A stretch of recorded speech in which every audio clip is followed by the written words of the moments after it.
Hi friends, this is Ann at home. I like to play with sourdough, and I've given away many of these little containers of sourdough starter to get people going on their sourdough journey. I keep my sourdough in a weck jar. His name is Joshua. I named him that because you're supposed to name your sourdough for one thing. It's a living thing. Joshua is the Hebrew name for Jesus, and Jesus made a lot of bread out of just a little start. And this little start like this is enough to make hundreds and hundreds of loaves of bread and then some for eternity. So I'm going to show you what to do if you get approximately 25 grams of starter and how to wake it up. So the first thing you're going to do is get a container. Now a weck jar is great. Weck is a brand name. And if you're making lots of sourdough, you're going to want a large container to hold. My jar holds a good 400 to 600 grams of starter, but you probably don't need that much to start out with, so you can just start with whatever jar you have. A fruit jar, mason jar, an empty pickle jar or something. The difference between these two, if you look at them, this one has a smooth shoulder, and it will make it easier to scoop the sourdough starter out when you need to. This one has a very sharp shoulder on it, and the dough is going to stick a little more when you're trying to pull it out. So I would look for a jar that has a smooth shoulder on it, if you can find one. That's one of the benefits of a weck jar. There is no hard shoulder to deal with. But it's not a deal breaker. You can put it in any glass container. And you're going to want a lid that you can put on loosely. You don't want to tighten it down. It needs to breathe a little bit, but you do want to keep it covered to keep out any undesirable things, insects, hair, whatever, that might be floating around in your house. Okay, choose your jar. Make sure it's clean. Then I love these little spatulas I got at the dollar store. They're perfect for sourdough. I've been using these two little spatulas for years. And I generally keep a container of water next to me so that I can get them wet. It works good to have two of them for scraping each other off. So you're going to take the starter and, first I'm going to tare my scale. This weighs 241 grams. So tearing it is just zeroing it out. And make sure it's set to grams and not ounces, because everything we do is in grams. So you're going to take your precious little starter there, and you can think up your own name for your starter. I've heard some really cute ones. My sister named hers Junior because she got it from me. And I've heard Clint Yeastwood, Dough Rider. Someone named theirs Boss because they said it was ruling the house. But there's lots of names you can have. Another person named it after a special relative that liked to make bread and has since passed on, and they wanted that thought to be with them while they were making their bread. I think that's a nice idea. It can be male or female, whatever you want. Okay, so I pretty much cleaned that out as good as I can. There might be a gram, not even a gram left in there. But this is why you like having two spatulas, so you can kind of work them against each other and get the last bit out. Okay, then just toss that. You aren't going to need it again.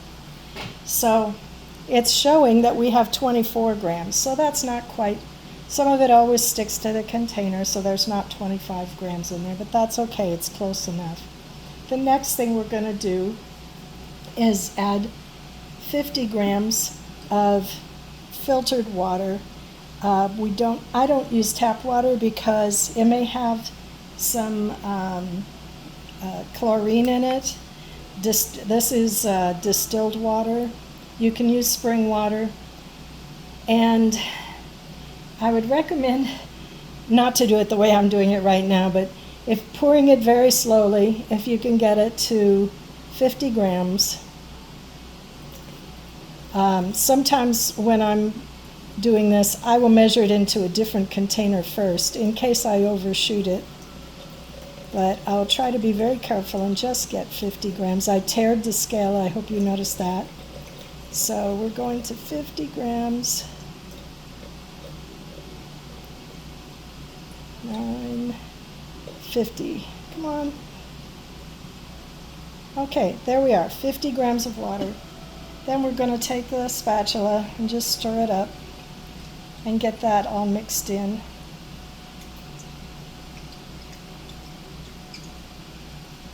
You don't have to get every last bit out, or it's not going to dissolve, but you just want to get the lumps out so that the starter is well distributed in the jar. Okay, now I'm going to tare my scale again, take it back to 0, or you could just go up to 100. This is my Joshua food. This is a mixture of 1/3 bread flour, 1/3 whole wheat flour, and 1/3 organic rye flour. And Joshua likes to have a variety of food, so that's why I mix all three of them together, and I use 50 grams of that. You can feed your starter with just white flour, white bread flour. You can feed it with half white, half whole wheat, or do with all three like I do. It's up to you. You'll get a little different result, but most sourdoughs like to have a little bit of a whole grain flour. Now I'm going to tare the scale for this and weigh out 50 grams of Joshua food. 38, 45, 49. If you're off by a gram or so, it doesn't really matter, but I like to. My fan is blowing, and so the scale is going back and forth between 49 and 50. Okay, it says 50 grams. So now I'm going to dump that into my jar.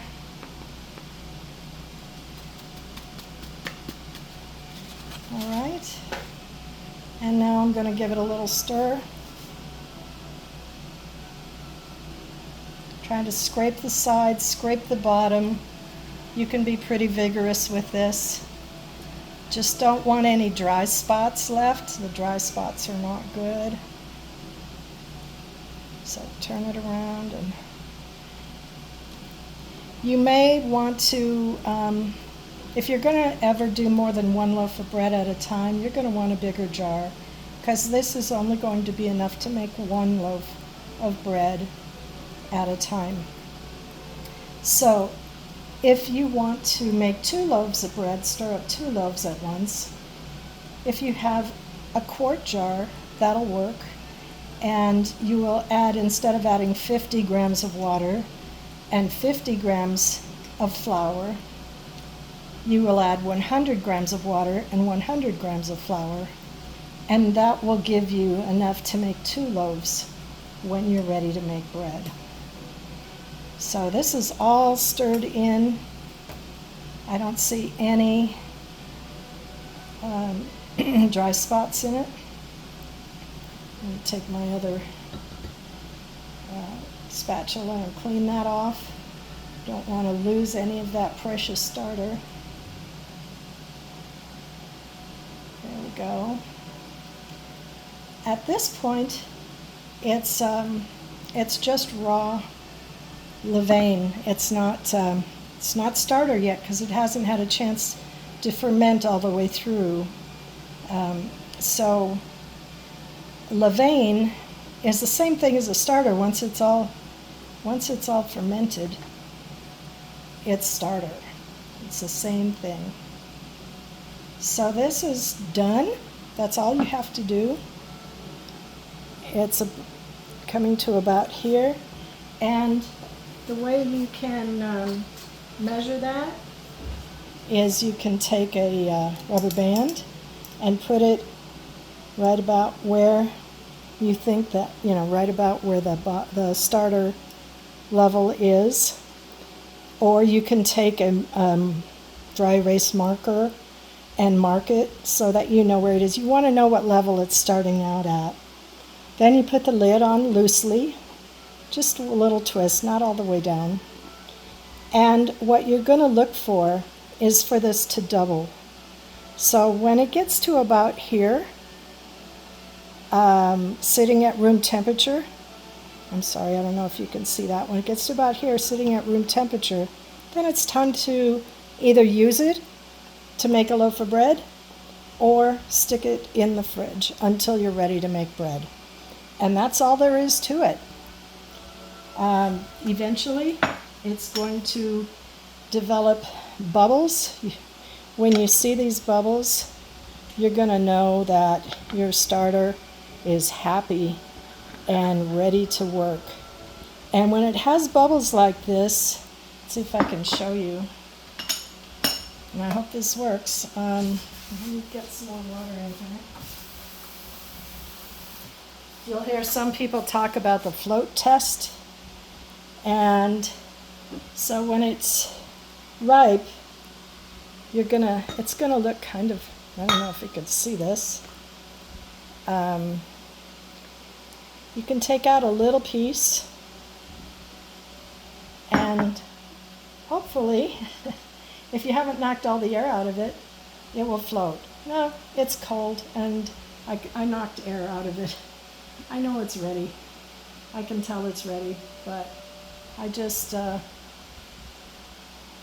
float test isn't always your best test. It's buoyant. I can tell it's buoyant, but it's not going to float because it's really cold. If it were room temperature, it would definitely float. There's some of it is floating. Now you can see that. So that just means it's ready to go to work.